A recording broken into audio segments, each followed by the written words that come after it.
Thank you all. Thank you, Susan. What a pleasure to be here. She stole my thunder a little bit because when I'm in front of a Jewish audience, the way I usually like to begin is, yes, I am.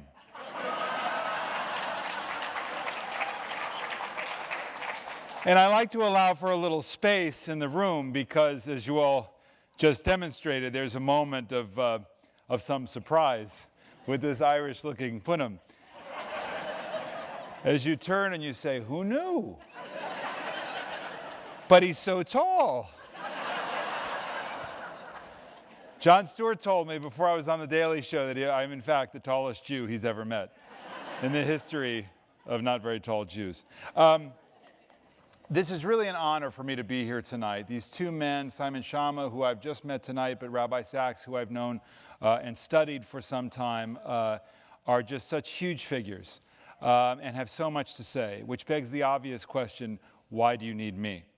I don't have a great answer other than I'm lucky enough to be able to ask them some questions and to draw as much as I can out of them for all of our benefit and to have them engage each other. So we'll get right to it. Rabbi Lord Jonathan Sacks' life work is synonymous, of course, with the word faith. He is a global religious leader, philosopher, author, and moral voice of our time. Currently, the Ingeborg and Ira Rennert Global Distinguished Professor of Judaic Thought at NYU and the Kressel and Efrat Family University Professor of Jewish Thought at Yeshiva University. He is Professor of Law, Ethics, and the Bible at King's College London. He served as Chief Rabbi of the United Hebrew Congregations of the Commonwealth from September 1991 through 2013, only the sixth incumbent since the role was formalized in 1845. Rabbi Sacks is a prolific author of 25 books and published commentaries to the daily Jewish prayer and holiday books. His most recent book, The Great Partnership, God, Science, and the Search for Meaning. And he's also going to work on his studies, because I think he hasn't done enough so far. Rabbi Jonathan Sacks is with us tonight. Rabbi, please come up.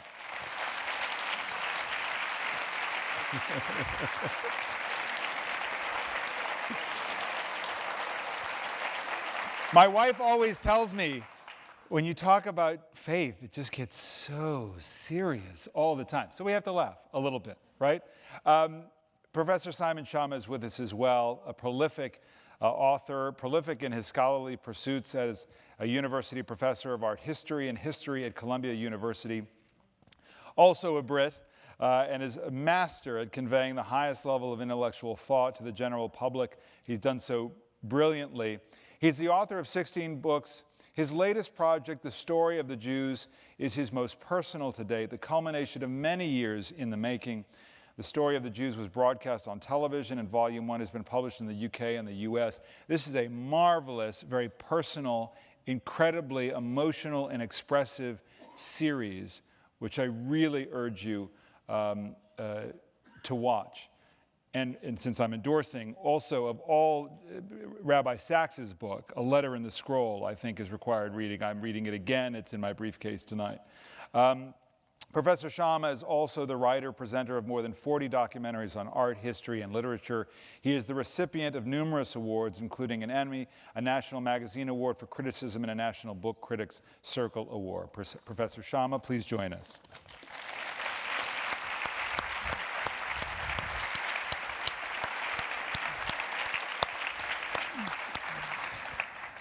So we'll get right to it. I think they're going to reset the clock. Otherwise, we only have 8 minutes to talk, and that's not nearly enough. So the genius of Jewish survival. I've been thinking about this these past few weeks, and to me it is an invitation, really, to think about how Jewish survival occurred, why it occurred, and it also begs the question, in order to do what? It's a question for the Jewish people, writ large, but I would also say that it's a question for all of us as individuals, as we think about who we are and who we want to be in relationship to God. I'm going to start with both of you on a single question, and I'll ask, for the purpose of brevity and getting the conversation going, for just a sentence or two in reply, Rabbi Sacks. Why have Jews survived? I think we are the people who were called after Jacob's wrestling match with the angel. He was given the name Israel, he who wrestles with God and man and survives. And to my mind, the most significant sentence in that encounter is when the angel, as dawn is about to break, says, "Let me go." And Jacob says, "I will not let you go until you bless me." And somehow we have wrestled with some of the worst persecution and suffering any people has ever known. And we have said to every tragedy, "I will not let you go until you bless me." So we are not only the people who survived, but the people who took out of every crisis some new generativity, some new creation. And out of every bad thing that happened to us, we were determined to bring a blessing out of the curse. Simon? Well, that's very poetically beautiful, and I don't say that skeptically at all, but inevitably, Jonathan and I were saying, actually, we come at these mighty and taxing questions from a slightly different point of view. And the more prosaically historical view is that whether through a blessing or whether through necessity, Jews really had a code of ethics as the core of their collective existence, rather than the markers of what were commonly taken to be the way to survive: power, armies, monuments, force. Which is not to say that we were not in the force and monuments business through the biblical period. we certainly were, but it was, for me, if I had to take one moment out of the Bible, it would be a much less poetically profound one than Jonathan's. It would be the possibility of Uriah reproaching King David for iniquity. The possibility of a dialogue between morality and power is so central to Jewish existence. So when, as inevitably, all those markers which were assumed to be a source of strength, the list I've just mentioned, were ripped away from us, the way to survive was with everything else, was with reflection, spirituality, and ethics. And, on and on through generation and generation, right to this moment in Israel and in the Galut, in the diaspora now, that same argument between power and not power, power and... I'm not saying that it's a zero-sum game. That still goes on, I believe. If I can just add to Simon, I think, Simon, my favorite anti-Semite is Nietzsche, because he was, that rarest of things, an original anti-Semite. Everyone else hated Jews because they rejected Christianity. Nietzsche hated Jews because they created Christianity. Voltaire too, actually. Yeah. Voltaire too. And to my mind, Nietzsche framed the choice, which Simon has rightly laid before us, because Nietzsche's philosophy was based on the idea of power. And the Jewish choice was always the power of ideas.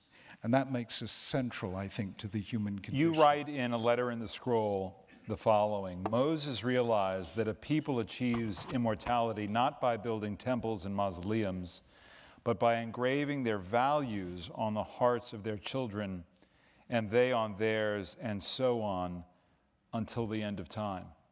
Is that ethics-based? Is that a spiritual blueprint? Is that different than a people who go through oppression and savagery and massacre and hold together, somehow hold together? What's specific about that prescription? Well, I think, Jews came up with this sentence in the first book of the Bible that every human being, regardless of class, color, culture, or creed, is in the image and likeness of God. So Judaism created this idea of a society of equal dignity. Now, that's been a human search for a very long time. And most people, to echo Simon, have looked at it in terms of either wealth or power. You can be a communist and say we achieve equal dignity by equal wealth. or you can be in favor of participative democracy. We have equal power. Jews knew that neither of those works. Some will always get more power than others, more wealth than others. And therefore, they came up with, I think, the most radical and workable idea of an equal society: equal access to knowledge. Because with knowledge, the more you share, the more you have. Whereas with power or wealth, the more you share, the less you have. So I think we became the people whose citadels were schools, whose heroes were teachers, and whose passion was study and the life of the mind.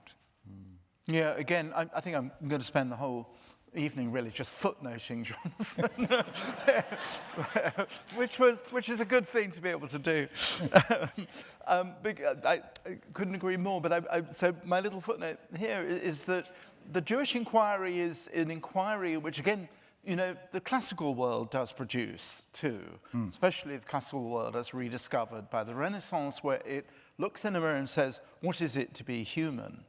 What is it to be human? And, you know, in much of the classical world, actually outside Greece, I'm thinking of Mesopotamia and Egypt and so on, the image that is looked at is the image of the king god, the emperor with all his battalions. Jews were asked to consider the nature of humanity in terms of words, in terms of language. We now know through, you know, extraordinary kind of linguistic scholarship into the early origins of the Bible that actually vernacular Hebrew, it sort of precedes the writing of the Bible. Even if you push the Bible, which I rather do, I'm just a student of amazing scholars to about the 8th century, approximately the reign of Hezekiah, as a continuous set of redactable scripts. There are so-called ABCD, there are alphabetic exercises that have been discovered in the northern Negev, going back to the 11th and 12th century BC, which is extraordinary early variant on West Semitic Canaanite 22 letter. And if you think about that, it absolutely speaks to what Jonathan's just said. It is very hard to master hieroglyphic language or to master cuneiform if you're not in a very small educated elite. 22 letters written down in an alphabet is for everyone. And a lot of those scholars, at least they persuaded me when I was researching Volume 1 of the Story of the Jews, that part of the genius of the many generations of Bible writers was to actually take the sacred texts and actually sieve it through this pre-existent earthy language. So in Judaism, it's not just a matter of kind of the sacred penumbra of mystical illumination and subservience before the God King.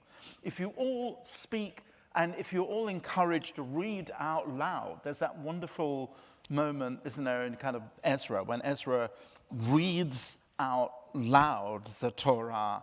And, you know, Kriyat Torah is a vocal thing which presupposes this is around the rebuilding of Jerusalem. It's why Jews never shut up. You know, with a noise.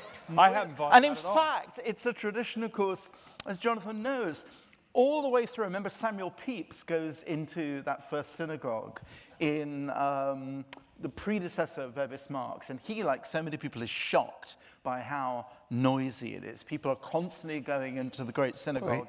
Here's a footnote, Simon. When Prince Charles came to synagogue for a synagogue service for the first time in our shul in St. John's Wood, he sat in the warden's box during the evening service. It was the 50th anniversary of the State of Israel.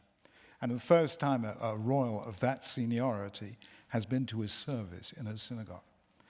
And I asked him afterwards, did he enjoy it? And he said, "You do talk a lot, don't you?" So I said, "Your Royal Highness, exactly so. People say the art of conversation is dead. I say it's alive and well and happens in the synagogue when you're supposed to be praying." The thing about, but it's in the Talmud, Jews that non-Jews, there'll be a lot here, I hope. Jews essentially communicate by agreed mutual interruption. You know, that's our basic form of... as we have already discovered. All right, so before I get into some contemporary matters, and I want to come back to the spiritual question that we started in the green room. Simon, let me start with you. Can you describe a physical journey that you have taken as part of your Jewish life and what you learned from it? Physical journey. Well, it's an old Jewish story. It's a story of orthodoxy wandering away and kind of return, to make myself sound like a kind of errant Old Testament figure. But that certainly would be true. I grew up, is that what you want to know, David? I mean, I grew up in an Orthodox, but not Hasidic or certainly not Haredi, the word was unknown, background. But we kept kashrut, and I went to cheder. I was a cheder teacher, astoundingly, for a little bit. And so, went through all that, and then, many things happened. Adolescence happened. The nuclear disarmament movement happened. Marxism happened. Cambridge University happened to be in a different way from Jonathan. Jonathan had the fortitude to resist the 60s and its manifestation in Cambridge University. But we were together at Thompson's Lane, I guess. Yes, we were in the same shul in Cambridge, which I was there every Shabbat. So I became, I suppose, insofar as I was still Jewish in that way, and this I know interests you very much, David, a Jew of comfortable social habit, I guess you would say. And that I think, you were egging me on earlier on to say, but that's not enough. And it probably isn't enough, really. And then it was very, and stop me if this gets really very rambly, it probably already has. I did write a book of Jewish history called Two Rothschilds in the Land of Israel, about Edmond de Rothschild, the French Rothschild, and the Yeshiva. In fact, the beginnings, really, the Chovevei Tzion, even pre-First Aliyah beginnings of the transplantation of Jews from Poland and Romania into Eretz Yisrael in the 1870s and 1880s. And there's a long story about that, which you don't want to hear. But I was the kind of historian at that stage of my life in Cambridge in the late 60s and 70s who felt that history was about writing the culture to which you did not belong. That part of history was really about a communion with people other than yourself in a different time, in a different place. And there were also, when the book came out, it was, no one needs to dash out and buy it, but I have nothing to apologize for it. But my Auntie Esther never spoke to me again. I thought, I don't want to be dealing with this. So I ran away, basically, to to France, to Holland, but I had a little seminar in Cambridge, actually, which was just kind of post-biblical with a friend of mine called Nicholas Delange, who was Amos' translator and a great scholar of late antiquity Judaism, particularly of Philo. And we just had a kind of reading group. That's really, or you didn't come, did you? You did. You would have taught us. But it was it was just a wonderful thing. So it was my kind of philosophical secret, and it became more murky and more cowardly as I went on until, but it was always there. I always read. I read Jonathan. I read Leo, and I read. It was a voice talking to me. And then when the BBC producer phoned me up and said, after I finished, I can't remember what it was, a series on American politics, I think it was, yeah. He said, I've got the obvious idea for you, and you're either going to run 1,000,000 miles away, or you're going to have to do it. And he didn't have to tell me what it was. And that's why. I don't know if that... story of the Jews. No, it does. Yeah, it yeah. does. Rabbi Sacks, actually, Simon answered 2 questions in one, even though I only asked him the one. But that's what makes him brilliant. I'd like you, if you talk to us about your spiritual, religious background, how you grew up, but also for you, was there an actual trip, an actual journey of sorts that you learned something that was profound Jewishly? Sure. I went up to Cambridge in 1966, by which time Simon was already a legend. He was the Eloi, the prodigy of Cambridge. He'd just been appointed the youngest ever fellow of the Cambridge College, and it was wondrous in our eyes. On the other hand, we didn't see Simon all that often, I have to say, in the synagogue, until that moment. There was a turning point, I think, in many lives, which is May, June 67. Yeah, that's true. Those very, very anxious 3 weeks leading up to the Six-Day War, when Israel seemed outnumbered, outgunned, and Assad spoken about driving Israel into the sea. We, who had been born after the Holocaust, thought, God forbid there's going to be a second Holocaust. And at that moment, a kind of frisson, a real sense of Jewish identity, touched an awful lot of people. And the fact that Simon used to come in every day to Thompson's Lane to daven mincha with us told me, wow, if Simon's here, this is serious. So, that, you know, when that sudden denouement, this extraordinary victory, the question then really stayed with me. Until then, I'd thought Judaism is what a small bourgeois group in Finchley kind of do with their spare time. I suddenly realized that there's history here, there's peoplehood here. All of us felt connected to people whom we didn't know 3,000 miles away in a country that I'd only just visited for the first time. And so that question stayed with me for a year, and I decided the next year, the summer of '68, that I was going to make a journey to discover a little more about my Judaism. And I kind of came here to the States, where I'd heard that there were a lot of great rabbis. I bought a Greyhound bus ticket for $100, went all the way around, meeting every rabbi I could think of. And I met two rabbis who had a huge impact, who changed my life.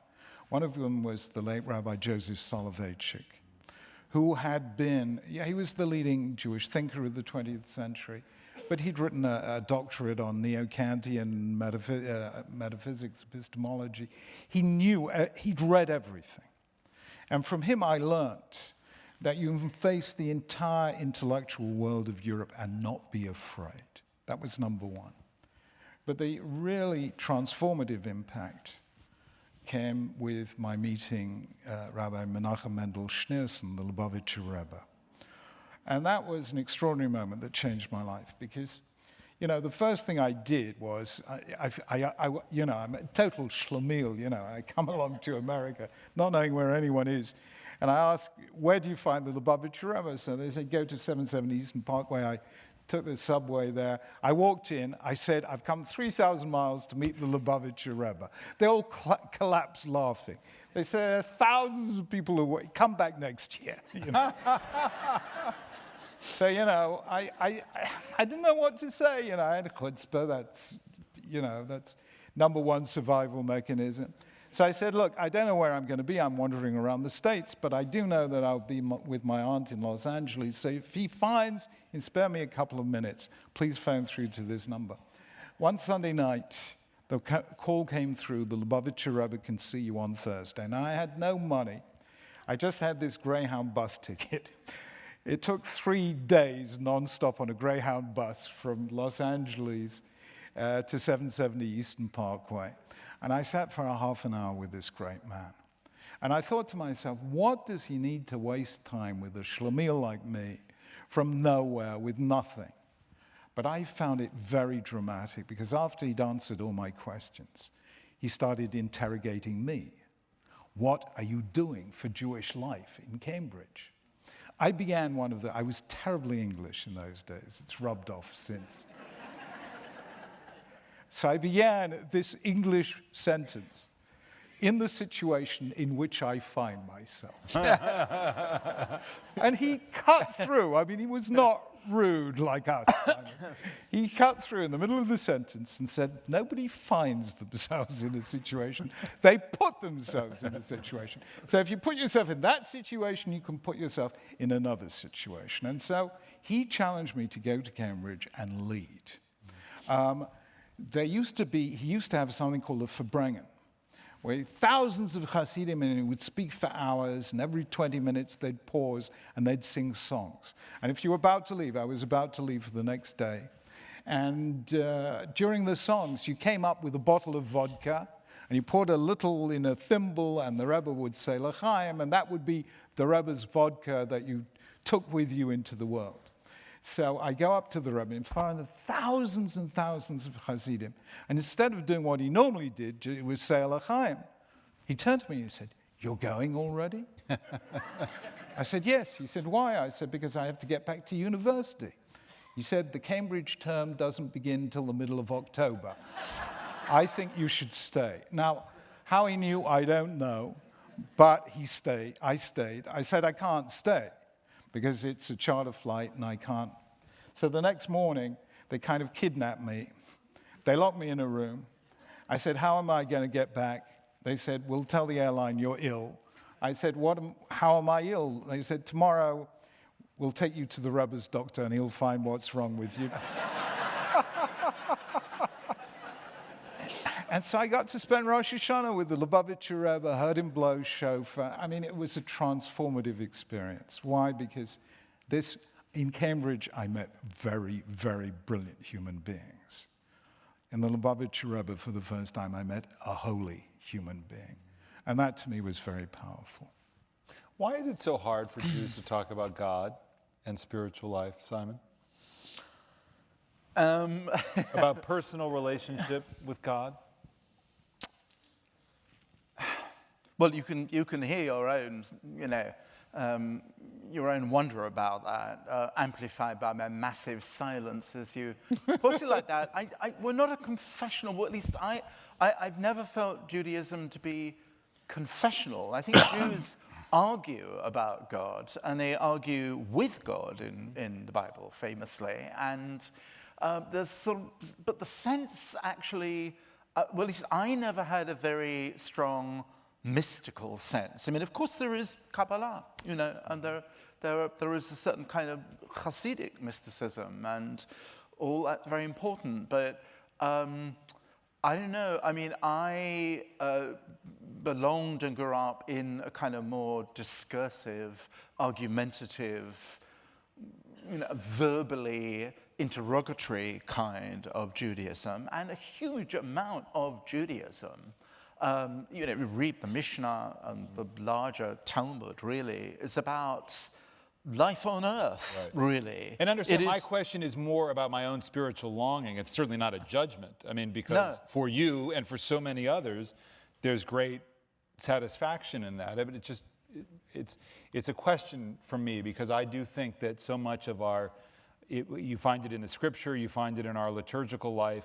There is a very personal conversation with God, but I think in modern Jewish life, in my life, growing up as I have, and in my community, I find that it's more absent. Well, let me try a slightly different tack. I think actually, we've really broached this a bit, actually, and that's to say, first of all, God does not have a face in Judaism, as he does in Christianity. The notion of God as something that can be really embodied, as in the Christian tradition, is I was going to say abhorrent, that's too extreme, but it's certainly alien to the Jewish tradition. So the manifestation of God is in a set of teachings, and the teachings are overwhelmingly about how to comport oneself in this world. I think that's part of it, I think, actually. Rabbi? I think Jews seek God's face. Yeah. We seek God's face in our tradition. We seek God's face. Psalm 27 says so. I think Jews were, until relatively recently, the God-intoxicated people. I don't think there are any more profound conversations with God than in the book of Psalms. I don't think there are any more passionate love songs about God than the Song of Songs.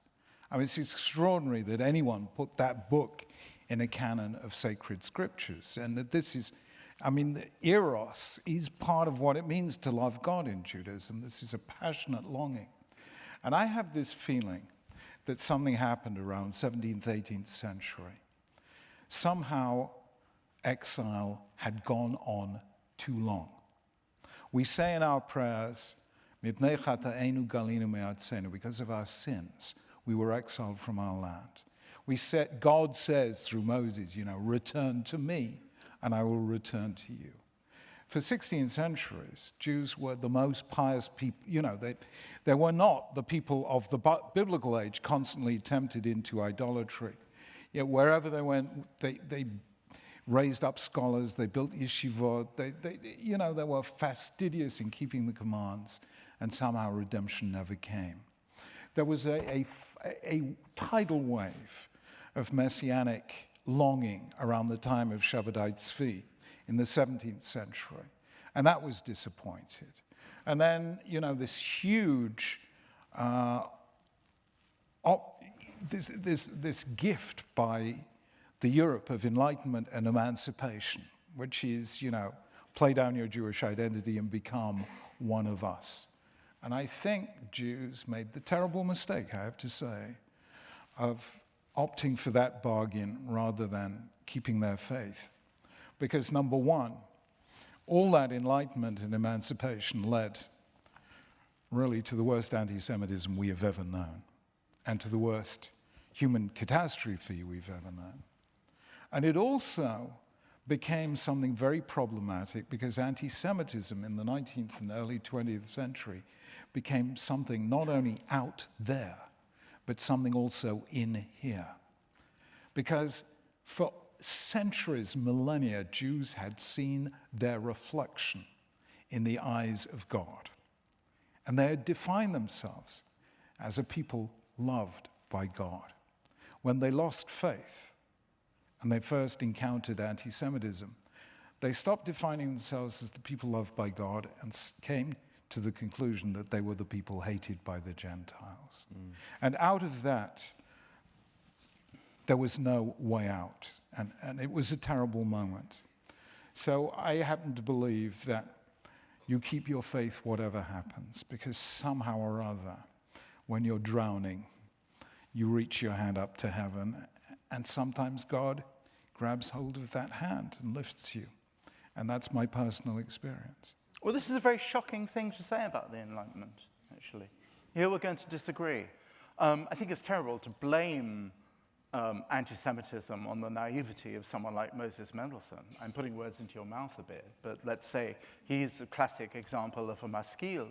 And what is so deeply moving about Jerusalem, Moses Mendelssohn's great work, is that he presupposes, and I know what happened to his family and generations on, it's true, but he presupposes with the greatest blessed optimism that Jews can live out in the world without sacrificing their Judaism. And we're here in America, Jonathan, which is the product of Enlightenment optimism. I'm not critical of the Enlightenment, Simon.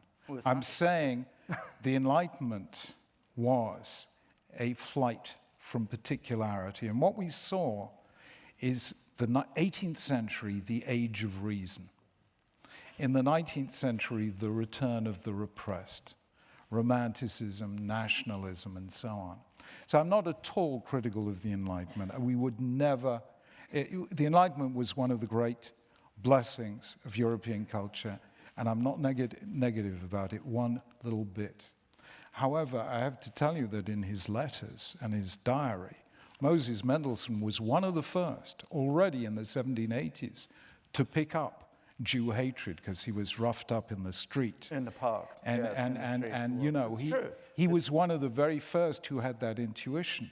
The second thing is, in the closing 2 pages of Jerusalem in 1783, he defines Judaism as a burden. Bear this double burden as best you can. And no, I mean, look, you know, Simon, I mean, what am I going to say? This is one of the ironies of history. No one ever wrote more beautiful music at the age of 16 than his Anikel Felix incidental music to A Midsummer Night's Dream. I mean, you know, we gave some of the world's most beautiful music to the world. But let us see the Enlightenment as a great blessing, but let us be Jewish enough to know that every great blessing comes with a dark side as well. Simon, can I pick up? But you know, the venom of anti-Semitism, since we've raised music, is the Wagnerian moment, is Das Judentum in music. 1851. Right? So absolutely. So it's the overthrow. It's what happens. Jews from Manasseh ben Israel, earlier, from Simone Luzzatto, from Leone Modena, through to, from the Venice ghetto. We're commemorating 500 years of that next year, through, the age of the Maskil, was an intense struggle to find how Jews can live in the world where they're not only Jews. Sure. It's great to live surrounded, if you're the Lubavitcher Rebbe, by your followers and in a community of completely shared belief. But a majority of the people here, maybe not a majority, are living out in the world along with non-Jews. The comradeship between Moses Mendelssohn and Lessing was a great moment in the history of Jewish life. I think Lessing's Nathan the Wise, which was his tribute to Mendelssohn, is one of the high points, one of the greatest contributions in the Enlightenment. It is an extraordinary statement of religious tolerance, way ahead of its time, still relevant today. And all I'm saying is this, Simon. I believe Jews must go out into the world. I've written books about this. I believe it. I've done it myself. I believe that to remain confined within the ghetto is a betrayal of what we're here for. In the first words of God to Abraham, he says, through you shall all the families of the earth be blessed. I think we've got to go out there. We've got to be engaged with the intellectual currents of our time, with the social issues of our time. I think we've got to be there. The only thing on which I disagree with the assumptions of the Enlightenment is that the Enlightenment was universalism. We're all the same, which meant the Jews had, in effect, to be secular Marranos. But Mendelssohn doesn't say that, does he? No. He actually, what is special about Jerusalem is that he says, well, shall we let him say something? I guess it's really... Go on, Tim. He's the token American. Oh my gosh, I'm so flustered. I'm spilling. It's all right. It's all right. I just wanted to steal the show. No, let me do this. I apologize for that. I'll clean it up in just a few minutes. You've raised anti-Semitism, and I know a great many in the audience will want to hear about where we are in this crisis moment today. How do you see the crisis of anti-Semitism today? Is it different from this period that you've studied? The post-Enlightenment period of the lie of assimilation in Europe and the anti-Semitism that occurred then. What are we seeing today? How would you describe it? Is it a crisis? Is it something less? Well, it's a horrible marriage between the kind of,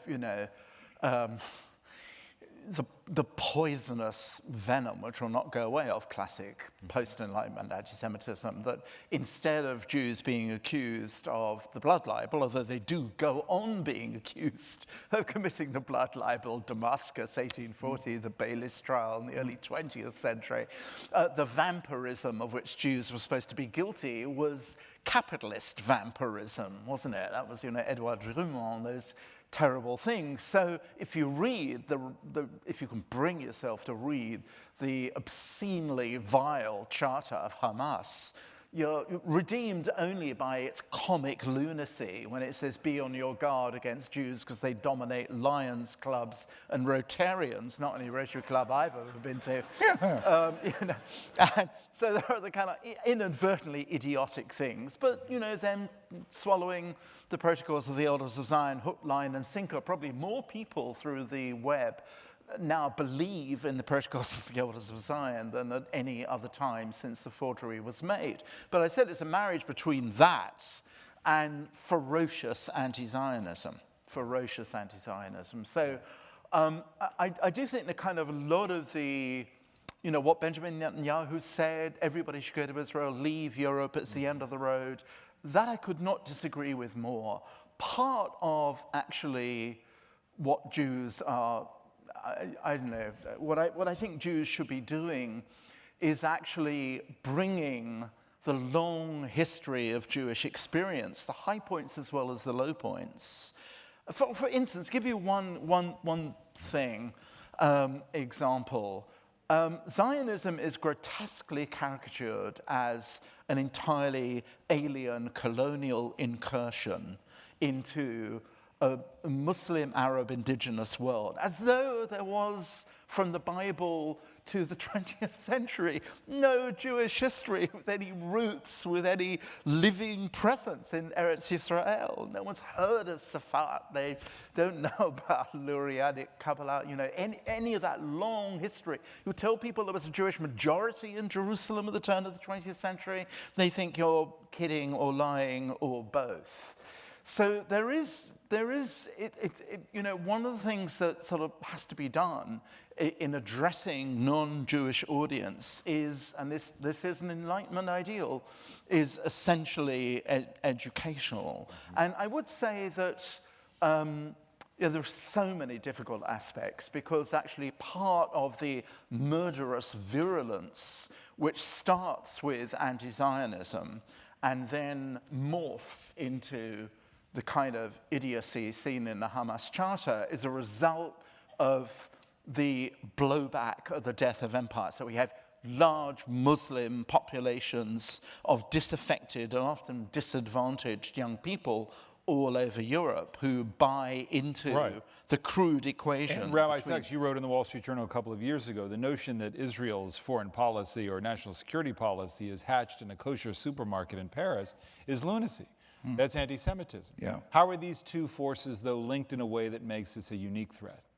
Well, look, first of all, let's just, the first thing is the Jewish way of never being too intimidated is to make a joke out of it. So my favorite story is these two Jews in Vienna in a coffee house in 1933.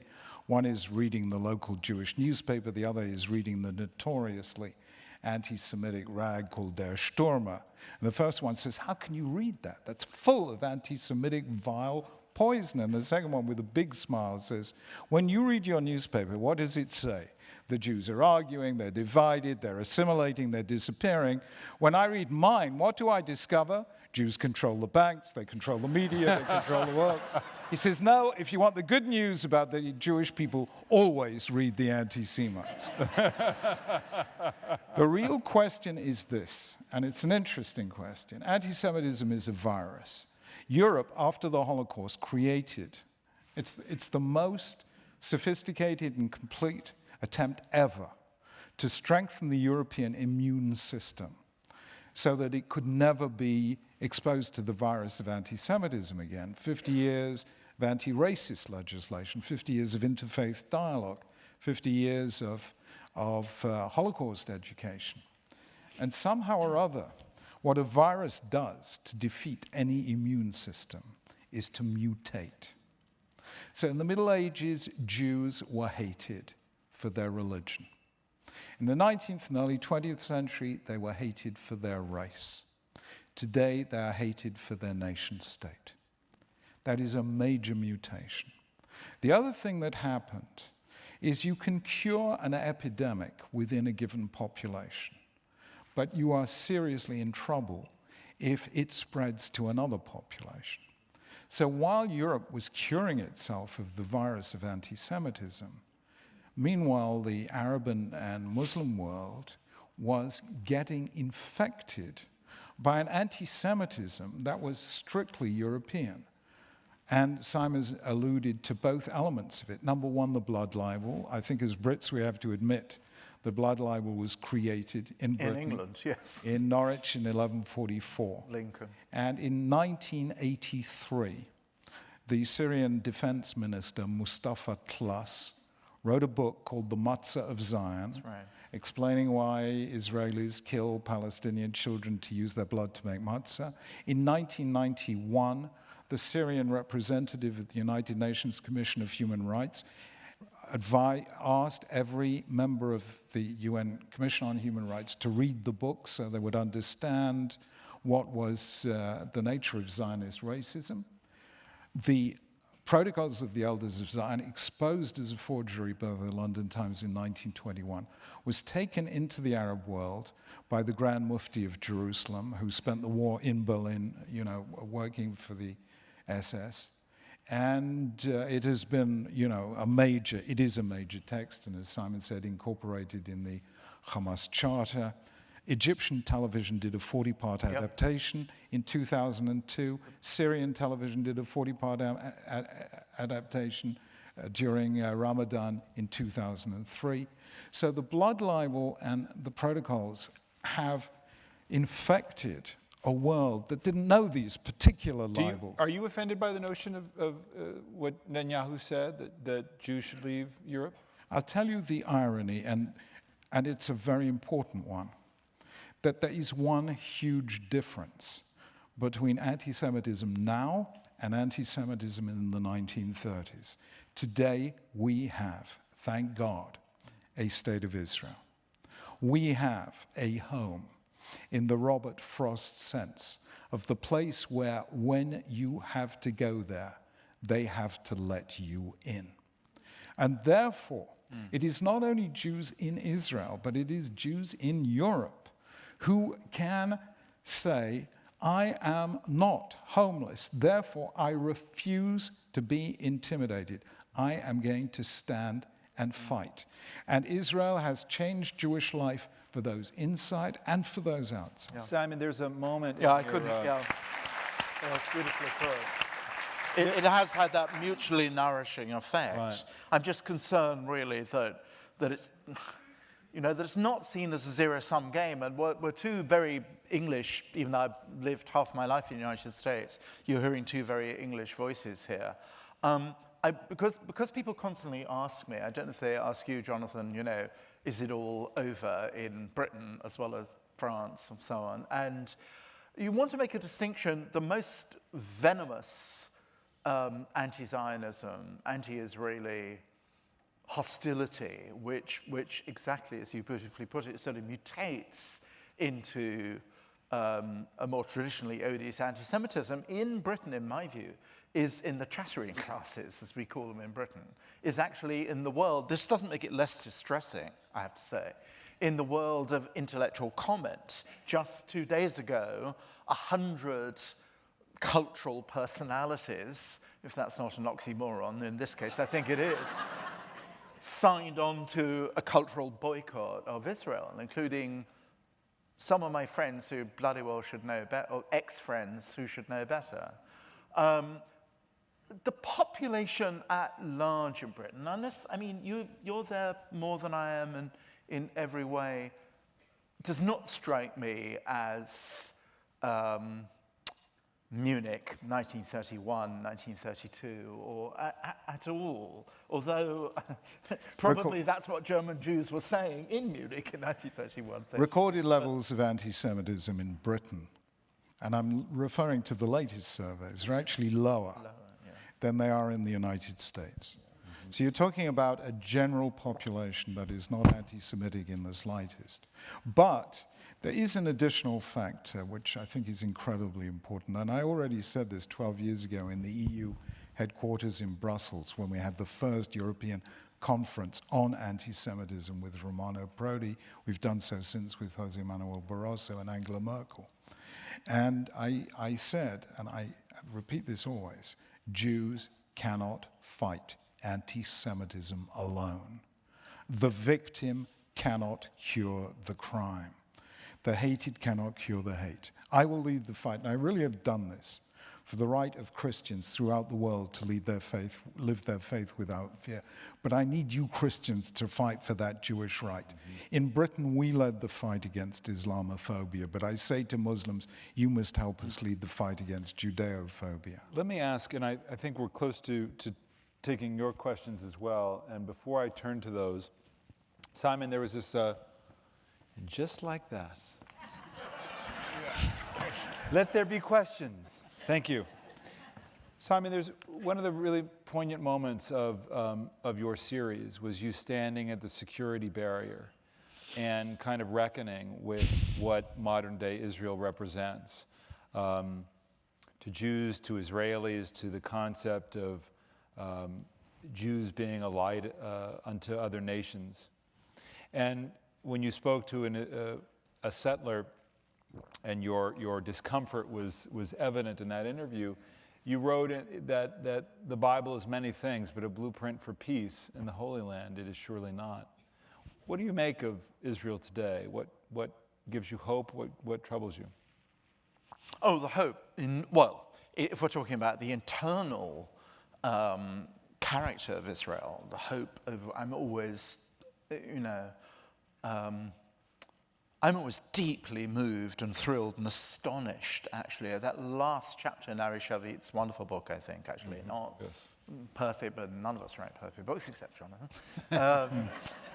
So I think it was very, profound about that. So I think first you have to, as Jonathan very movingly put it, we have a home now. That is the big difference. It doesn't presuppose divided allegiance or make our home in the United States or Britain or France, wherever, compromised at all. But that is extremely important. The one figure I don't know why, I missed this out from when you asked me about my journey, was that when, 3 or 4 years before Jonathan was sitting with the Lubavitcher Rabbah, with Menachem Mendel Schneerson, I was meeting Ben Gurion, actually, not one-to-one, I have to say, at all. And he was an extraordinary figure then. He'd retired. He was living in Sde Boker. He came to talk to a bunch of kids in Jerusalem. And then there was also the message that the only place for young Jews or Jews of any kind was to go on Aliyah and to come to Israel. But that was the kind of official speech. He always really wanted to know what Jewish life was actually like if you weren't going to do this, if you could have put Aliyah on hold. And I was in Habonim. I was baby Zionist. I was working on Habonim kibbutz. I had that kind of sense.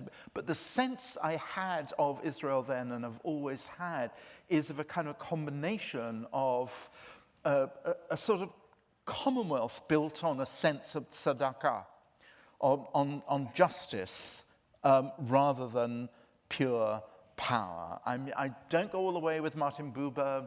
Those were times of impossible idealism. But I'm a two-state Zionist. I always have been. And, Israel is not a monolithic place. Half of Israel's polity, we'll see what happens in the election, half of Israelis also believe that there has to be some way in which the Palestinian population and the Israeli population live side by side. And the settler was someone for whom biblical prophecy about territory, messianic redemption defined in kilometers of real estate was the most important thing. And that I think and still thought and still think is kind of profoundly misguided. But Israel is, apart from other great miracles, a true democracy in a region where democracy is not only absent, but shrinking with every day that passes. And Jonathan, when you look at surveys around the world that show that Israel is increasingly isolated, do you worry about its path? Do you worry about the role that Israel can play as a tie that binds Jews around the world? Look, I happen to think that Israel is an extraordinary human miracle. Israel has taken the Hebrew language, the language of the Bible, and made it speak again. It's taken a land that lay desolate for so many centuries and make it bloom again. But it has taken this scattered, shattered people and make it live again. And I think Israel is the most extraordinary thing. In terms of democracy, I call Israel a hyper-democracy. Every taxi driver is a political pundit who does better than the op-eds. And so I think Israel is an extraordinary place of creativity, diversity. There's more diversity in this tiny country than you'll find in whole continents elsewhere. And I think it's incredibly, incredibly powerful. At the same time, it's also, I say the Greeks gave the humanity the concept, and it's a very powerful concept of tragedy.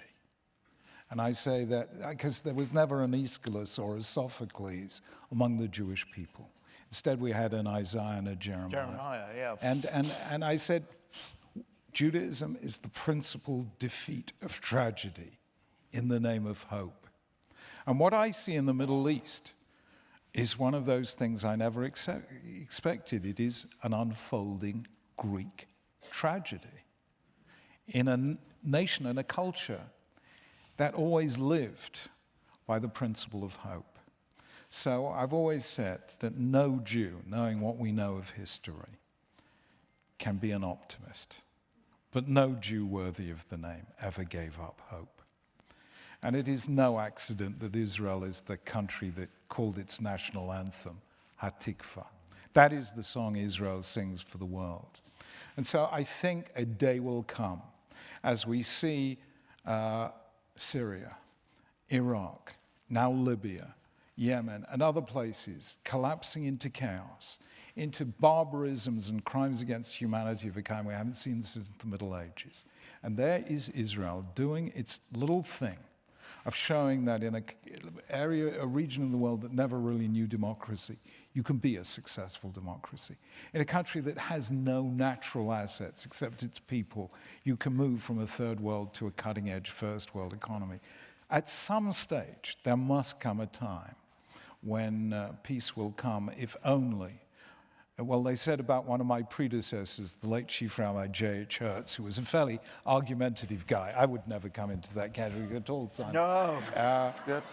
The Dictionary of National Biography says about Chief Rabbi Hertz that he never despaired of a peaceful solution to a problem once every other alternative had been exhausted. So I think one day peace will come, if only from exhaustion. Let me get to some of our questions here, and we'll try to get through as many of these as we can, so maybe we'll try to be a little bit briefer. Now you are trying to provoke us. I'm sorry, I just thought I'd be ridiculous. What is your view of Israel's treatment of the Palestinians? It's a very unhappy situation. I mean, incredibly unhappy situation. You can't but look, actually, at what Palestinians have to go through in order, for example, to get to, from one bit of the West Bank into Israel to work and not feel desolate about it. But it's, as I said, it's essential. First of all, it's essential to make a distinction between Hamas-ruled Gaza and the West Bank. And as we know from the negotiations between Olmert and Mahmoud Abbas Abu Mazen in 2008, it's possible to actually come to some sort of understanding with the Palestinian Authority, but it's incredibly difficult to do so with Hamas. But the argument, part of the argument that's going to happen in the next election will be, do we have a partner to work with or not? The treatment of Palestinians will not get better until there is kind of active political engagement on that front. I think the alternative to accepting that there will be a Palestinian state at some point is annexation, in which case Israel has a terrifying demographic problem. And it's difficult, it's not kind of doves who came to this conclusion. It's Ariel Sharon who came to this conclusion, that if Israel will remain a Jewish democracy, it can't be a Jewish democracy that annexes the West Bank.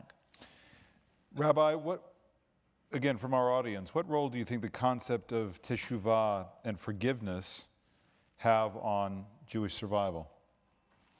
I think teshuvah and forgiveness are two of the most important concepts that Jews brought into the world. One of the problems in philosophy for 2,500 years, human free will. Are we free? Do we have a choice? You remember what Isaac Bashevis Singer said? We have to be free. We have no choice. And if I want an empirical proof of free will, I'll say it's teshuvah. We can change. And that is one of the most important contributions Jews made to the world. Carol Dweck at Stanford, mindset, this idea of the growth mindset.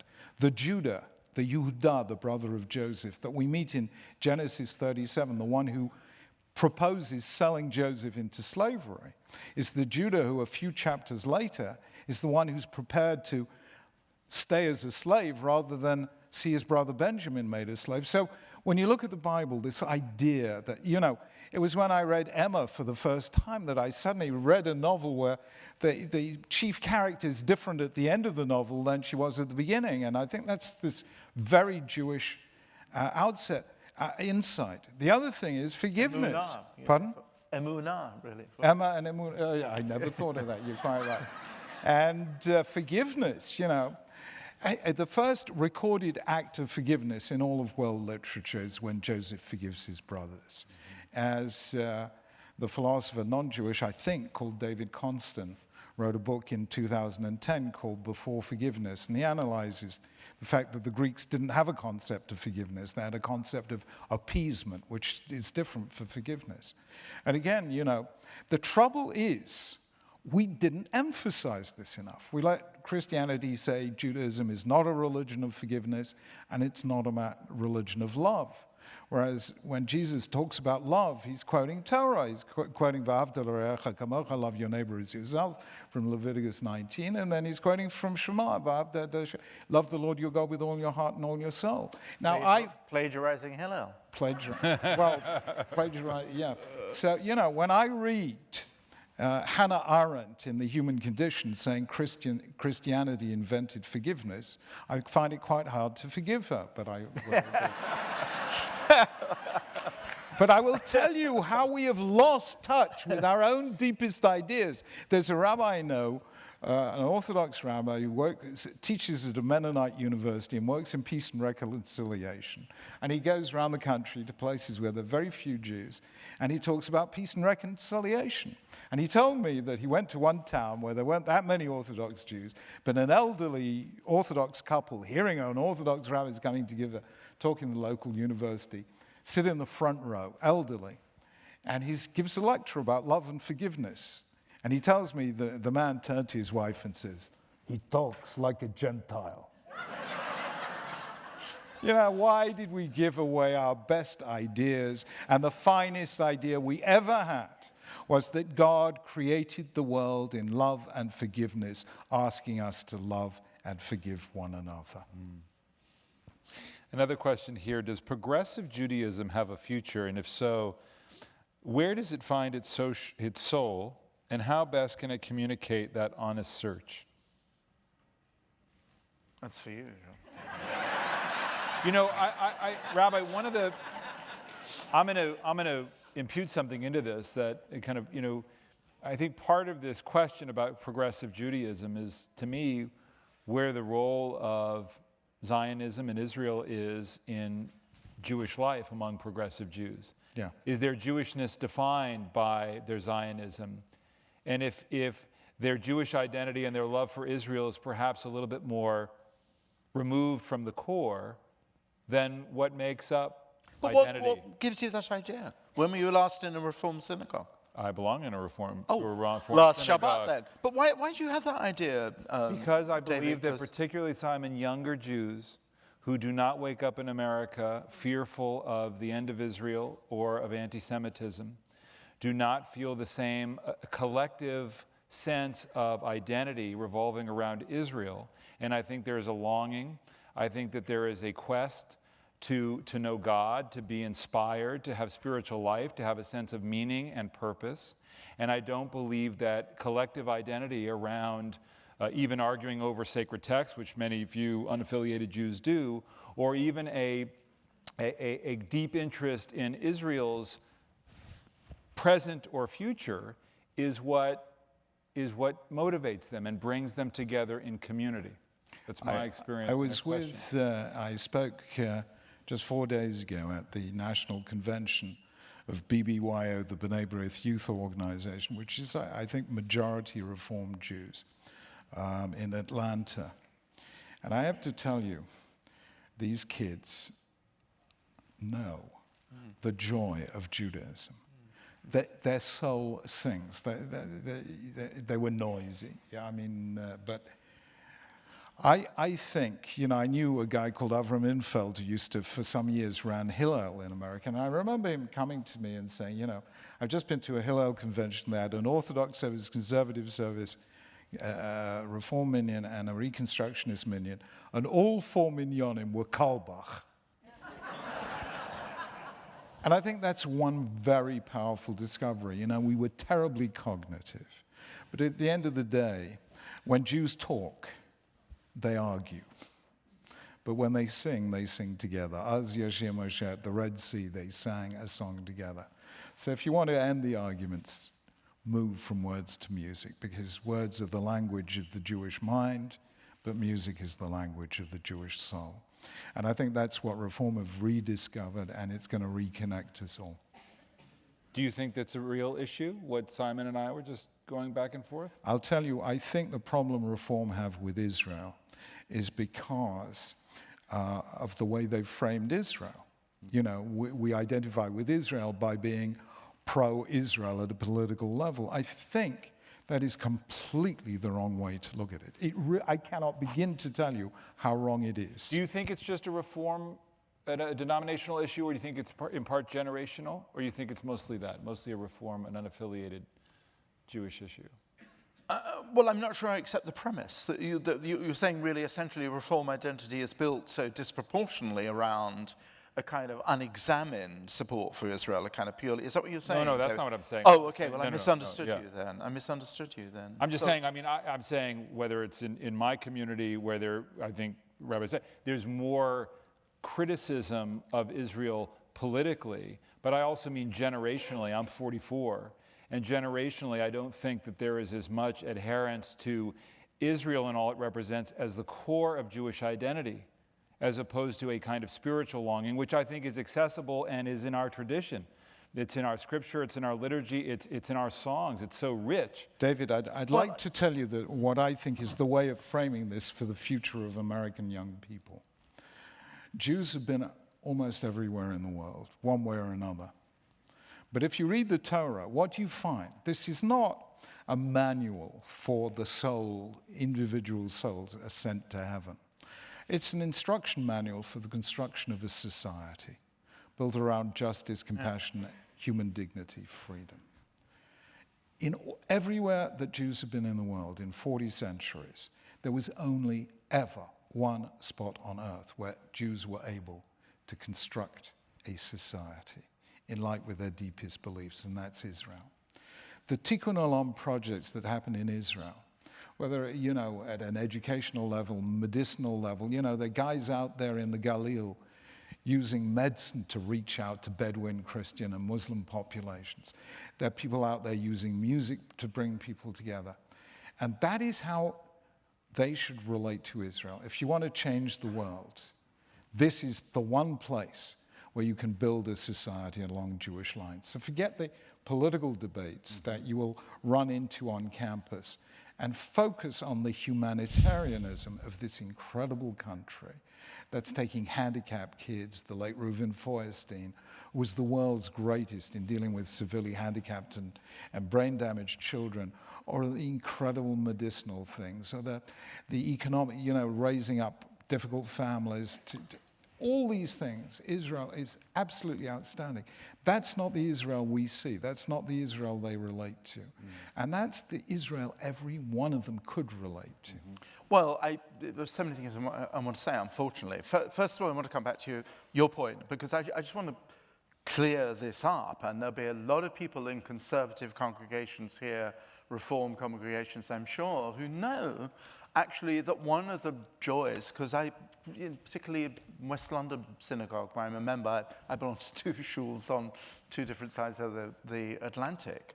But the pleasure in detailed discussion of the Torah, of the Mishnah, of the Talmud is every bit as intense and preoccupied and elated in an intellectually complicated way in these communities as I imagine it is in in ultra-Orthodox communities. Secondly, I would say that division of opinion about Israeli policies is certainly, I don't know how one would actually measure it in the United States, but it seems to be something actually which does not divide along denominational lines. You can go to Israel, as you know, and you'll find plenty of critics, actually, of Yisrael Beitenu and the right-wing parties among the Orthodox. You know, Simon, I don't disagree, but what I think it's important to point out, whether it's in conservative or reform, it's not, there are vast members of these congregations who do not know our history, who do not know the liturgy. Of course, there are those who are, and I'm sure you're in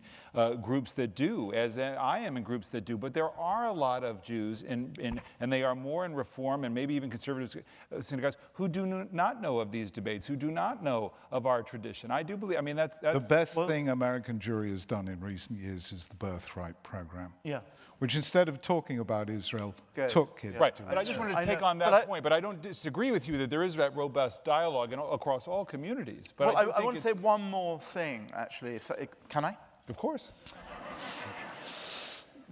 I guess that's the most disingenuous question I've put all night.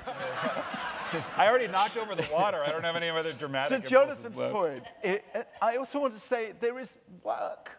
Look, we're living in a world in which there are three horrible, horrible problems. One is the slow death of the planet, not so great. Secondly is the colossal distance between rich and poor worldwide. The third is something which you and I don't think, speaking of the Enlightenment, we thought would happen. The hideous return of tribal barbarism and the most brutal forms of religious intolerance. If there's one thing that Jews can do outside Israel, here in the world, actually, and this is, waving the flag of Manasseh ben Israel and Moses Mendelssohn, is to talk, as you've been doing, this is your whole life's been about this, is actually the possibility of coexistence without the adulteration of your core beliefs. Yeah. You're the most distinguished example of saying those very things, and that is work to be done in the Golan. Yeah. Let me just add a little footnote, David, because you've been incredibly patient. And I say it takes us Brits a while to realize that American Notice English... how they use the term footnote, like they're gonna, just a little something. Please. It takes us a while to realize that not every word means the same in American English as English English. And one of the key examples is the word momentarily, which in English means briefly, but in American English means soon. And so people introduce me by saying, Rabbi Sacks will speak momentarily. Yeah, I know. And I reply, friends, rabbis never speak momentarily. The worst time was happened, I remember American Airlines flight attendant said, "It's all right, folks, we'll be in the air momentarily." And I thought, well, I hope not. What was the last point? What was Remind me, what was the question? Well, we were talking about Reform and conservative Jews. I don't know, it was spiritual longing. I know, but you were talking about... it's something he was praising you about the work you've done about the return to tribal hatred and My next book, yes, out in the States in September, is a protest against violence in the name of God. And it will be called Not in God's Name. That from heaven, God is saying, not in my name. It'll be the strongest book I ever wrote. And I'm reaching out to Christians, to Muslims. And let me tell you, David, I have spent days with an ex-Hamasnik from the West Bank who has become a peace activist. So I don't give up. What? Where? In Israel. Yeah, in Israel. Fantastic. So I don't give up on anything, but I think what we're seeing with ISIS, what we're seeing with Boko Haram and so on, is simply unacceptable. And we have to stand up as religious leaders and say, not in God's name. Amen. I want to, there's a final area that I'd like you both to weigh in on. And the question here invited something that I wanted to ask anyway, but I want to read the question because I thought it was well struck here. Where is the future of Jewish life? Zionists say Israel, Hasidim say Williamsburg.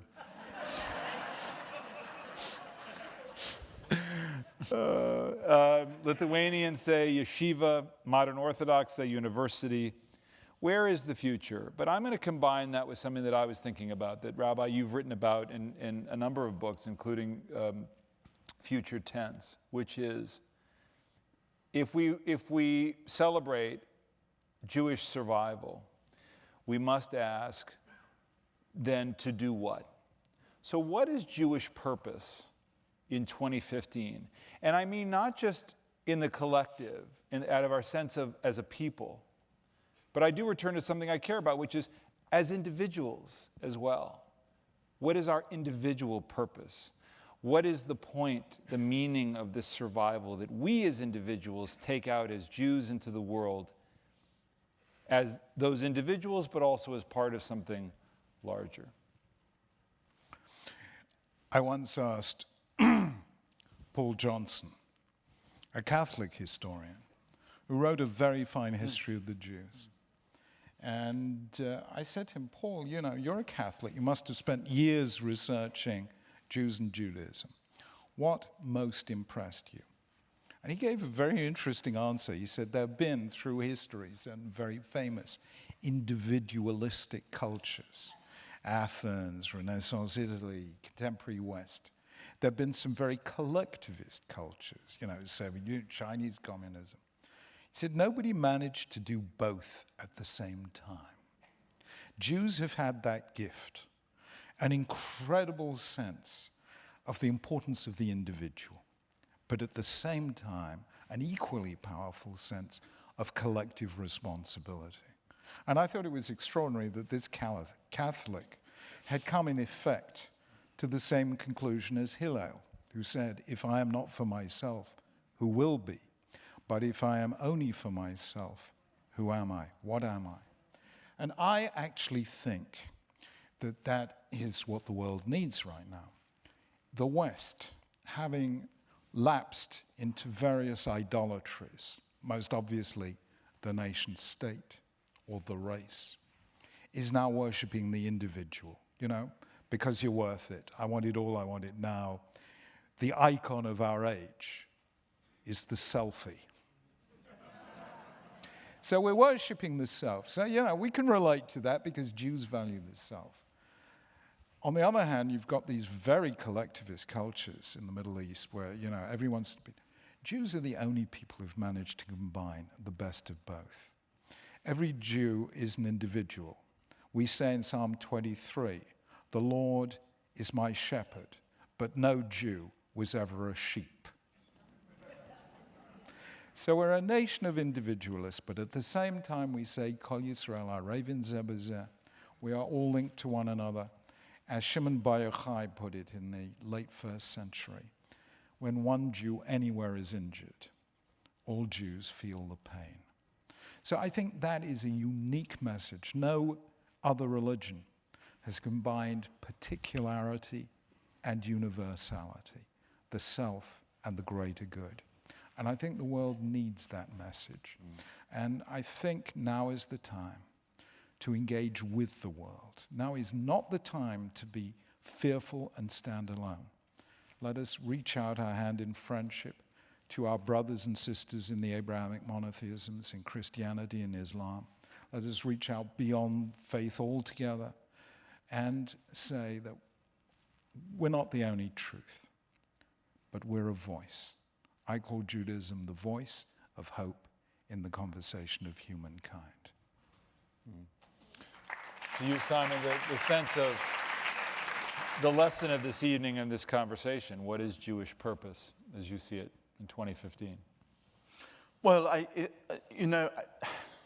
we're coming back, I think, to where we began, which is, as Jonathan says, the preoccupation is obsessively with the maximization of individuals, individual wealth, individual power, and also, I think, actually, partly because of the digital world we're all in, the short shelf life of memory. Not too long from now, we're going to be sitting down at the Seder table. We're the only religion in our particular way in which we're required by the Torah, Zachor, to remember. And what we don't remember victory and triumph in imperial slaughter. We remember servitude and suffering and freedom and a redemption which included the blessing of a code of ethics, how to be a human being. And the purpose also is to uproot terrible prejudices. So Yitzhak and Moshe were passing a church one day, and a sign was up which said converts needed £50 bonus for signing. So Moshe says, we can't do this, Shanda. This is £50, time is hard. And how bad can it be? Marano's constantly doing this, coming back to shofar was no problem. So he comes out and Itzik said, so how was it? And Itzik said, well, it's all right. And Moshe says, well, can I have my share of the £50? And Itzik said, that's all you Jews think about, money, money, money. You have to uproot prejudice as well. Over to you, Gregory. And my theory of how to fill an empty synagogue, put an enormous sign out front saying, no Jews admitted. That'll get him in.